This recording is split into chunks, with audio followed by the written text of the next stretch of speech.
I was crafting an Ursa Furiosa build when I realized it was Friday and Xurs was here. And checking with his usual stock of catalysts, we actually have some spicy ones on the list today.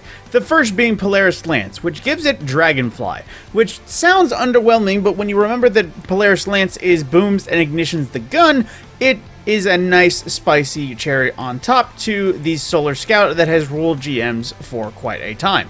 Then we also have Jotunn, which comes with two different perks, both cornered and incandescent.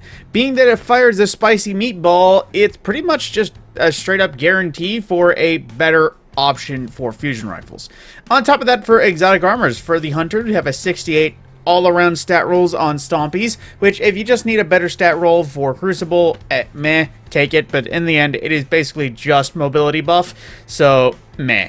For the Titans, we have Peregrine Greaves, which is a unique armor, which is basically your airborne shoulder charges do increased damage. However, the stat distribution isn't exactly great. Mobility strength is probably the lowest of the sought-after rolls, unless you're trying to go somewhere on Crucible.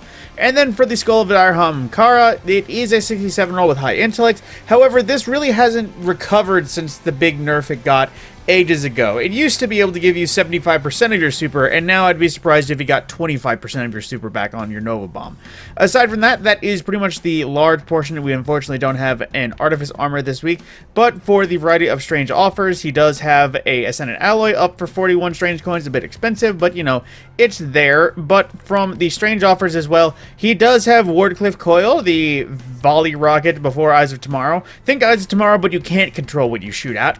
You also have Prometheus Lens, which is pretty much a trace rifle that has subsistence and incandescent on top of it, except it's permanent incandescent. Monte Carlo for the classic melee build, in case anyone wants to just have permanent uptime on their weaponry for their melee, and a bayonet, so remember that. And for Hawkmoon, it does have the Crucible roll of Eye of the Storm, but for some of its rotating perks, it has the Arrowhead Break and the Combat Grip in case that ails you for Hawkmoon rolls. In terms of the random weapons, he has 7th Seraph, Sidearm, Death Adder, Ignition Code, Soul Survivor, 7th Seraph Saw, Memory Interdict, and Crown Splitter, all decent enough weapons in their own right. And for the armor available this week, it is the classic Undying armor, which is from Season of the Undying, but was freshly refreshed for Season Lost.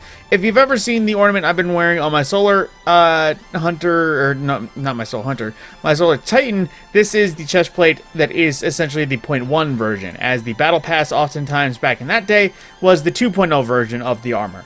But aside from that, that is everything Xurs has exotic-wise and his broad stocks. My name is TheMadScorpyon. I will see you in the next video.